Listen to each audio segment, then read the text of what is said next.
Rose O'Brien was 15 years old when her stepmother Catherine told her to be gone by first snow. It was late August 1882 in Pinewood, Colorado Territory, and Catherine had married Rose's father Patrick just 3 months earlier, bringing her own 2 daughters into a household that Catherine made clear had no room for Patrick's child from his first marriage. Rose's mother had died when Rose was 8, killed in a wagon accident that left Patrick to raise their daughter alone for 7 years. He'd done his best, worked as the town blacksmith, taught Rose everything he knew about metal and heat and forge work. She'd spent her childhood in the smithy, pumping bellows, learning how iron behaved under different temperatures, understanding how thermal mass stored and released heat. Then Patrick married Catherine in May 1882. By June, Catherine's position was clear.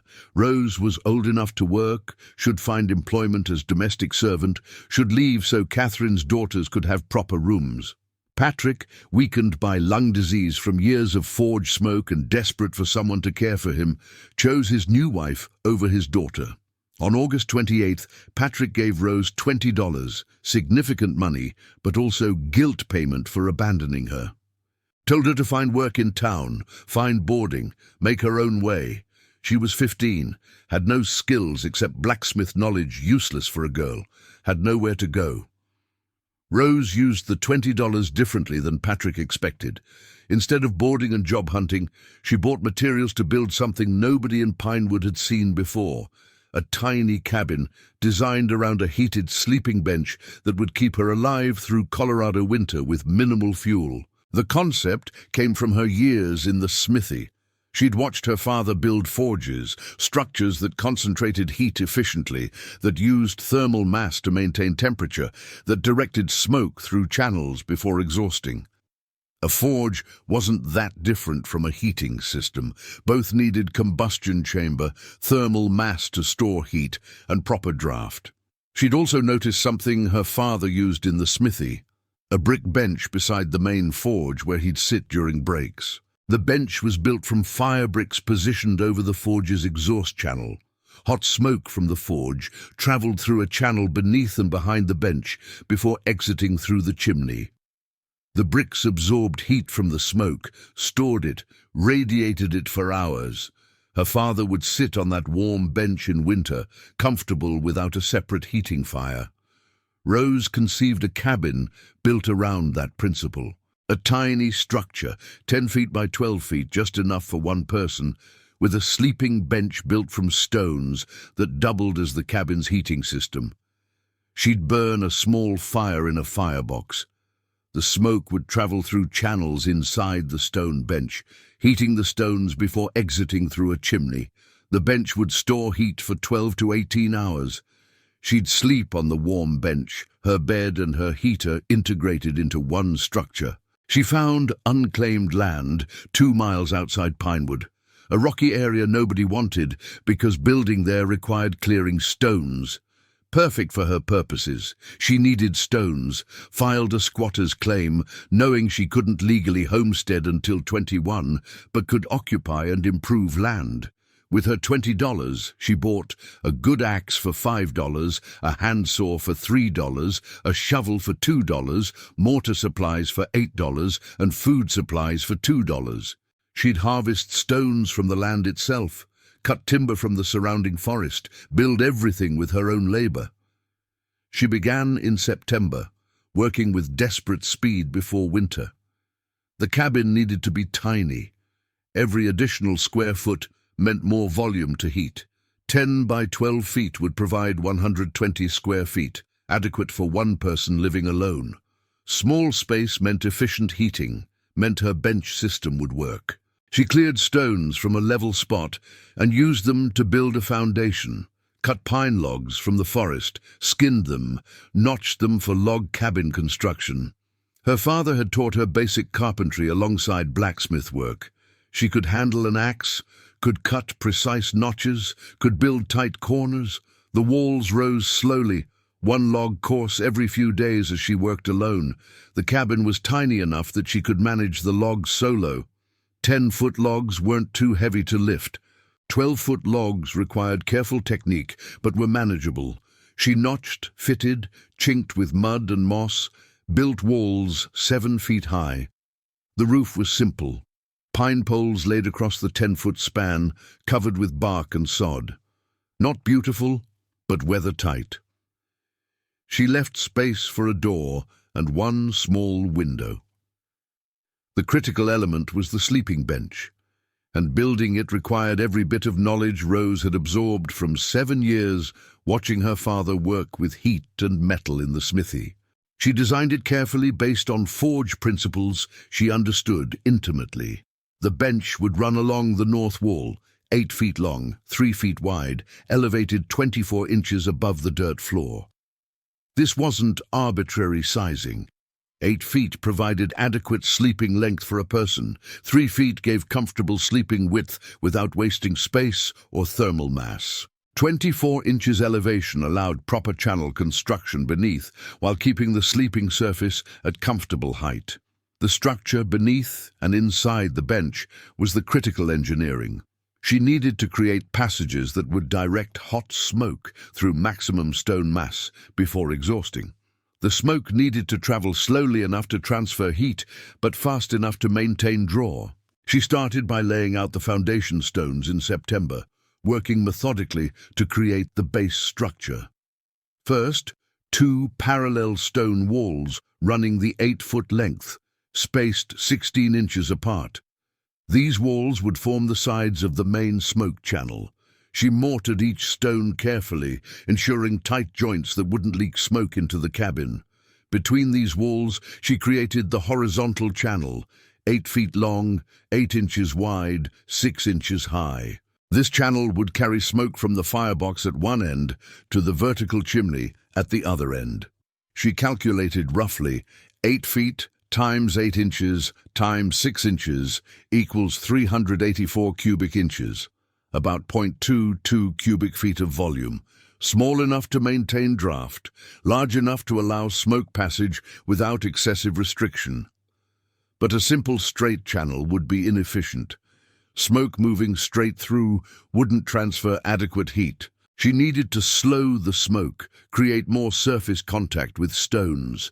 She built interior baffles, stone walls extending partway across the channel at intervals, forcing smoke to snake back and forth rather than traveling straight. The smoke would enter the channel from the firebox, travel forward 3 feet, hit a baffle, divert right, travel 6 inches, divert forward again, travel another 3 feet, divert left, and so on.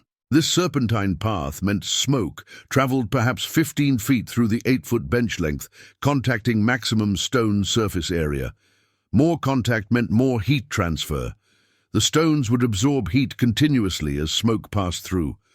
Above the smoke channel, she built the bench mass, layers of river stones mortared together, creating a solid mass approximately 30 inches thick. She selected stones carefully. River stones were dense, had good thermal properties from millennia of geological processing.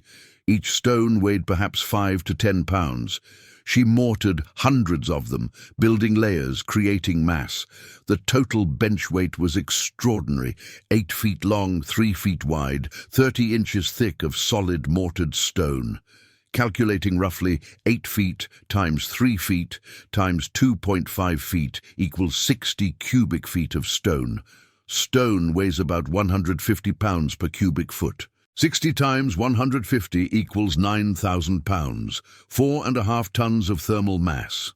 At one end, she built the firebox, a small combustion chamber maybe 12 inches wide, 12 inches deep, 10 inches high. Approximately 1 cubic foot interior volume. This was deliberately tiny. A small firebox meant burning small fires, 3 or 4 small logs maximum. Small fires meant complete combustion, meant less wood consumption, meant efficient heat generation without waste. The firebox had a small door, fashioned from scrap iron her father had discarded. Metal he deemed too poor quality for paying work, but adequate for Rose's purpose. She hinged it with twisted wire, created a latch from bent nails.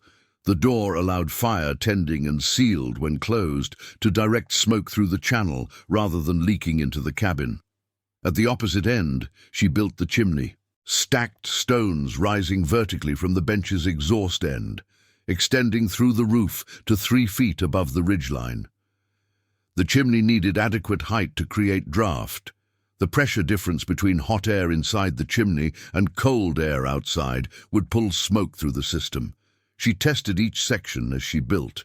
After completing the channel beneath the bench but before building the upper mass, she lit a small test fire in the firebox with the cabin walls incomplete. Watch smoke enter the channel, snake through the baffles, exit through the vertical chimney opening. Perfect draw. No leakage.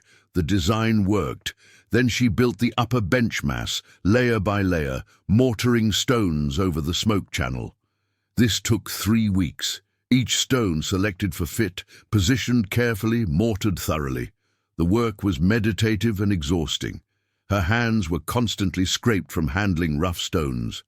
Her back ached from bending repeatedly. But the bench grew steadily. By mid-October, the bench was complete, a massive stone structure dominating the tiny cabin, 8 feet long, 3 feet wide, extending from floor to nearly 3 feet height.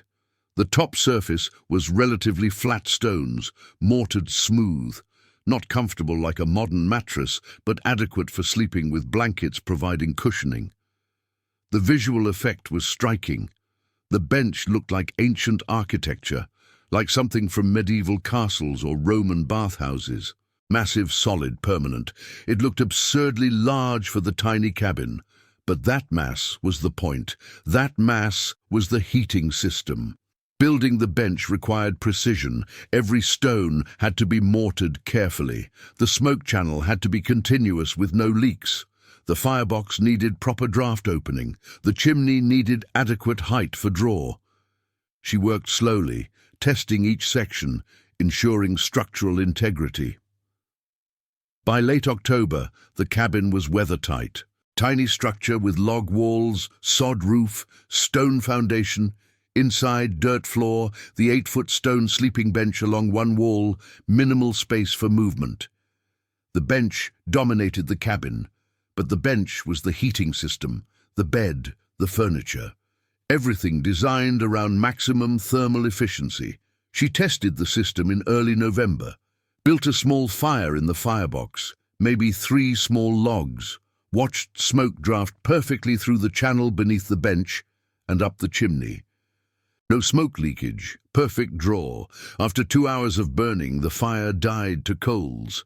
She placed her hand on the bench surface. Warm, not hot, maybe 100 degrees at the warmest spots, but warm and radiating steady heat. She lay on the bench that night. The warmth was remarkable, like lying on a giant warming stone. The heat seeped into her body. The bench was 3 feet wide, adequate for sleeping. The warmth lasted through the night. By morning, 12 hours after the fire died, the bench was still noticeably warm, maybe 80 degrees. She'd created a heating system that turned thermal mass into a bed, used maybe 3 logs to heat her sleeping space for 16 hours. The town's reaction was immediate mockery when people discovered what she'd built. The 15-year-old girl Patrick O'Brien had thrown out was living in a dollhouse, a tiny cabin barely bigger than a shed, with a stone bench for a bed, like some kind of medieval peasant. She'd clearly lost her mind. Robert Chen, the town's builder, rode out to see the structure in mid-November, walked around the tiny cabin shaking his head. "Miss O'Brien, you've built a chicken coop. This isn't adequate housing. It's 10 by 12 feet. That's not a cabin, that's storage. And you're sleeping on rocks. This is bizarre. You need proper housing before winter. The cabin is thermally efficient. The bench stores heat. I use minimal wood and stay warm. This is engineered housing, not poverty. It's a stone bed in a shed. You're 15 years old. This isn't appropriate. Your father should be ashamed for forcing you into this situation." The mockery intensified through November. The girl was living like an animal, sleeping on rocks in a shed, would freeze to death when real winter came. Someone should force her into proper boarding before she died from her stubborn foolishness. November brought cold. Temperature dropped to 15 degrees overnight. Rose burned her evening fire, 3 small logs for 2 hours. The bench absorbed the heat. She slept on the warm stone surface, comfortable under blankets, the radiant heat keeping her warm through the night. Her neighbors in conventional cabins were burning wood continuously. The Miller family's cabin required fire burning from evening through morning, consuming maybe 20 logs daily. Rose used 3 logs and slept comfortably. December brought the cold that proved everything and transformed how Pinewood understood the relationship between heating systems and survival.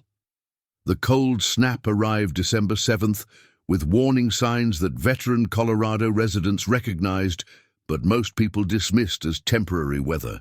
Morning started at 20 degrees, cold but normal for December. By afternoon, 10 degrees. By evening, 0 degrees. The temperature drop was too rapid, too sustained. This wasn't a normal cold front passing through. This was Arctic air mass settling over Colorado and staying. December 8th morning, -5 degrees. By evening, -10 degrees. December 9th, -15 degrees sustained through day and night. The cold persisted without moderation. No warming trend, no relief, just sustained extreme cold that exposed every flaw in heating systems designed for occasional cold snaps rather than multi-day Arctic assaults. Rose's tiny cabin with the heated bench maintained comfortable conditions with remarkable efficiency. Her evening routine was simple and brief. At sunset, she'd load 3 small logs into the firebox, perhaps 8 inches diameter, 12 inches long. Small pieces that would burn completely in 2 hours. She'd light them, close the firebox door partially to control air intake, and watch smoke draft perfectly through the bench channels and up the chimney. The fire would burn intensely for about 90 minutes, then die to coals. During that time, smoke at perhaps 500 to 600 degrees Fahrenheit traveled through the serpentine channel inside the bench, heating the 4.5 tons of surrounding stone. The stones absorbed that thermal energy steadily. By the time the fire died completely at roughly 8 p.m., the bench surface temperature had risen to about 110 degrees, hot enough to feel intense but not burn skin. Rose would wait 30 minutes for the surface to cool slightly to comfortable sleeping temperature, maybe 95 to 100 degrees. Then she'd lie on the bench, wrapped in blankets. The warmth was profound and penetrating. Not surface heat like from a fire or stove that creates hot air, but cold bodies. Deep, radiant heat that soaked into her bones, her core, her entire body. Through the night, the bench released stored heat continuously. The massive stone structure cooled slowly, perhaps 5 degrees per hour initially, then slower as it approached room temperature. By morning at 6 a.m., 10 hours after the fire died, the bench surface was still noticeably warm at approximately 65 degrees. The room temperature in the tiny cabin was maybe 45 degrees, cold but survivable. But Rose was sleeping on a 65-degree surface, maintaining comfortable body temperature throughout the night. During the -10-degree December nights, her system worked flawlessly. 3 small logs, 2 hours burning, 18 hours of radiant heat from stored thermal mass. Total wood consumption, maybe 1/10 what conventional cabins required. Her neighbors in standard construction were suffering catastrophically by day 3. The Miller family's cabin, conventional log construction, 16 by 20 feet with 8-foot ceilings, couldn't maintain 50 degrees despite burning wood continuously day and night. They'd feed the stove every hour, keeping fire going constantly, watching interior temperature hover around 48 to 52 degrees, depending on wind conditions and how recently they'd added wood. Their wood consumption was unsustainable. They were burning approximately 40 logs daily, 24 hours of continuous fire, with logs added every 30 to 45 minutes. At that rate, they'd consumed 3 cords in 5 days. Their winter supply had been 8 cords, They'd deplete it within 3 weeks at current consumption. Then what? Burn furniture, freeze? The Patterson family's situation was worse. Their cabin had been cheaply built with gaps in chinking that Robert Patterson had meant to fix next summer for 3 summers running. Those gaps became critical flaws during -10 weather. Cold air poured in through every crack. Heat escaped constantly. They burned wood desperately, keeping the stove glowing red-hot, watching interior temperature barely reach 45 degrees. By day 4, their children were showing cold exposure symptoms despite being indoors continuously. The youngest, Emily, age 4, was lethargic and confused. Early hypothermia signs. The older children, ages 7 and 9, were constantly cold, despite wearing every piece of clothing they owned layered together. Robert and his wife Sarah were approaching panic. They'd run out of firewood completely by day 5, had nothing left to burn except furniture and possessions. Robert Patterson came to Rose's cabin desperate, having heard she was somehow staying warm, despite the tiny structure everyone mocked. He knocked on her door at noon on day 4. Rose opened it, and warm air rolled out. Not hot, but noticeably warm. Perhaps 55 degrees inside the tiny space. The heated bench was radiating stored heat from the previous night's small fire. "How?" Robert asked simply. "Our cabin is failing. My children are cold. You're warm. In a 10 by 12 shed." "How?" Rose showed him the bench system, explained thermal mass and heat storage, explained how the tiny volume required minimal heating, explained how she used 3 logs per night while he used 40. "The bench weighs maybe 2,000 pounds of stone. Stone has high heat capacity, stores heat efficiently. When I burn 3 logs, the smoke heats to 500 degrees traveling through channels in the bench. That heat transfers to stone. Stone stores it. After fire dies, stone releases heat slowly for 16 hours. I sleep on the warm stone. The radiant heat keeps me comfortable." "You're sleeping on heated rocks." "I'm sleeping on a thermal mass heating system. It's the same principle as a forge. My father taught me. Blacksmiths understand heat storage. I applied it to housing." By day 5, 8 families had visited Rose's cabin, and what they found challenged everything they believed about heating and shelter design. They'd come expecting to find a freezing girl suffering in poverty. Instead, they found Rose comfortable in a space that defied their understanding. The tiny cabin everyone had mocked was maintaining livable conditions. The stone bench everyone had called bizarre was functioning as the most efficient heating system in Pinewood. Robert Chen, the builder who dismissed Rose's cabin as a shed, came on day 6 with humility he'd never shown a 15-year-old girl. Stood in the tiny 10 by 12 space, feeling warmth radiating from the massive stone bench. Watched Rose demonstrate her system, showed him the firebox, explained the smoke channels, described the thermal mass principles. "You burn 3 logs per night," he said slowly, processing the mathematics. "I burn 40 logs per day in my house. Your cabin is 1/8 the size of mine, but you're using 1/13 the fuel and staying warmer. That shouldn't be possible." "It's possible because I designed around thermal mass instead of air volume. You're heating air. Air doesn't store heat. As soon as your fire dies, the heat escapes. I'm heating stone. Stone stores heat. After my fire dies, the stone releases heat for 18 hours. I'm sleeping on the heating system. You're sleeping away from your heating system." "You learned this from forge work."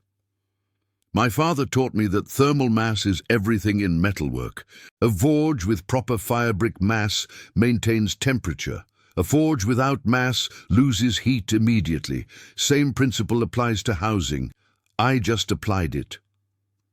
Chen touched the bench surface gently, feeling residual warmth from the previous night's fire. Still perhaps 60 degrees 18 hours after burning. "This should be standard construction. Every cabin should have thermal mass heating. We've been building wrong for decades." Rose's father, Patrick, came on day 7. The visit was painful for both of them. He stood in the tiny cabin his daughter had built after he'd thrown her out, seeing engineering brilliance he'd never conceived, despite 30 years working with heat and metal. The forge principles he'd taught her without understanding their broader application. The thermal knowledge she'd taken and transformed into survival. "I taught you how forges store heat in fire brick," he said quietly. "But I never thought to apply it to housing. You saw what I couldn't see, you took blacksmith knowledge and made it something completely different. You taught me the principles. I just needed them more desperately than you did. When you're thrown out at 15 with $20, you think differently about what knowledge means." Patrick's eyes were wet. "I'm sorry, Rose, for choosing Catherine, for abandoning you, for not defending you. You survived because you're smarter and braver than I ever understood. And you built something revolutionary while I failed as a father." Rose could have been vindictive, could have refused his apology, could have let him suffer with guilt. Instead, she was practical in the way that survival teaches. "You made your choice. I made mine. I'm not interested in blame anymore, but I'm not coming back. This cabin is mine. The bench system works.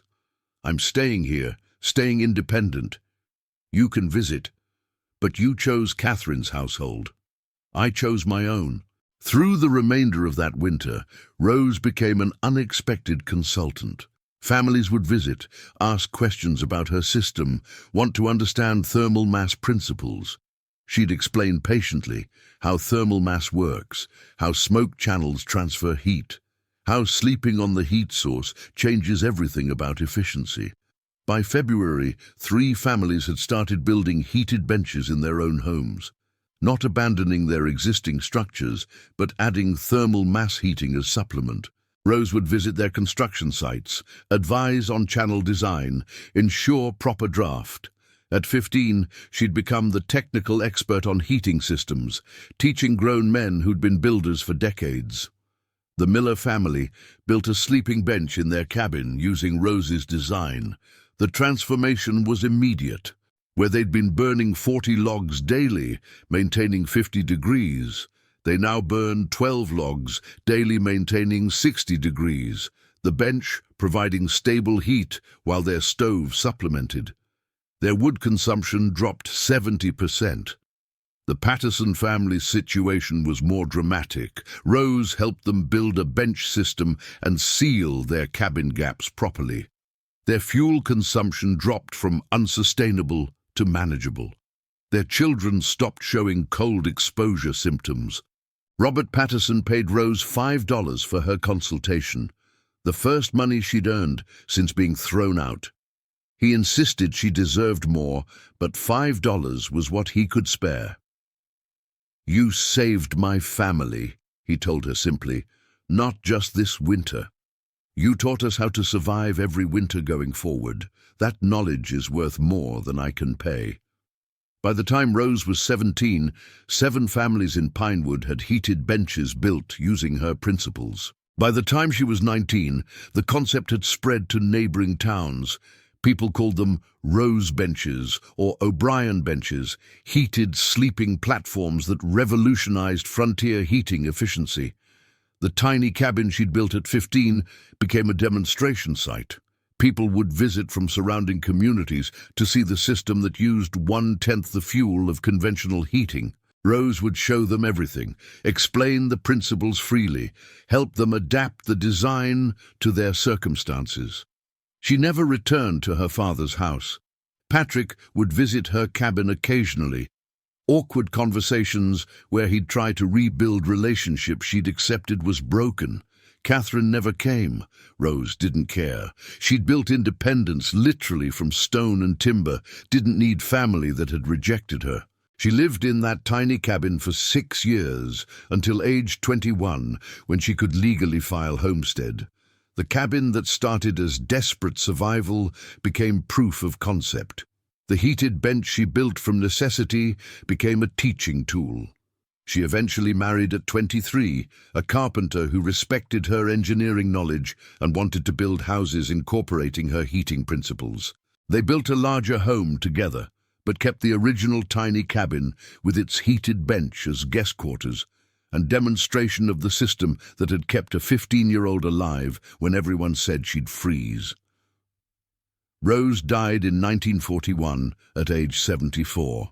Her obituary mentioned her marriage and children, but focused primarily on the cabin, the 10 by 12 structure with the heated sleeping bench that used 1/8 the fuel of conventional housing. The 15-year-old who'd applied Forge principles to housing and proven thermal mass matters more than square footage.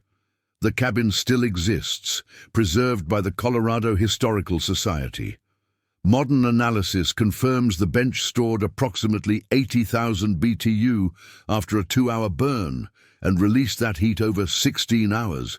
Exceptional efficiency for 19th century heating. The story is about a girl thrown out at 15 who built shelter incorporating knowledge everyone dismissed as useless for women, who proved that understanding heat transfer matters more than following conventional construction, who showed that tiny spaces with smart heating outperform large spaces with dumb heating, because sometimes the girl sleeping on heated rocks knows more about thermal efficiency than adults sleeping in expensive beds. The tiny cabin everyone called inadequate was actually the only structure properly designed for Colorado winter. And the stone bench everyone mocked was engineering everyone should have copied. The cabin proved that comfort isn't about size, it's about understanding physics.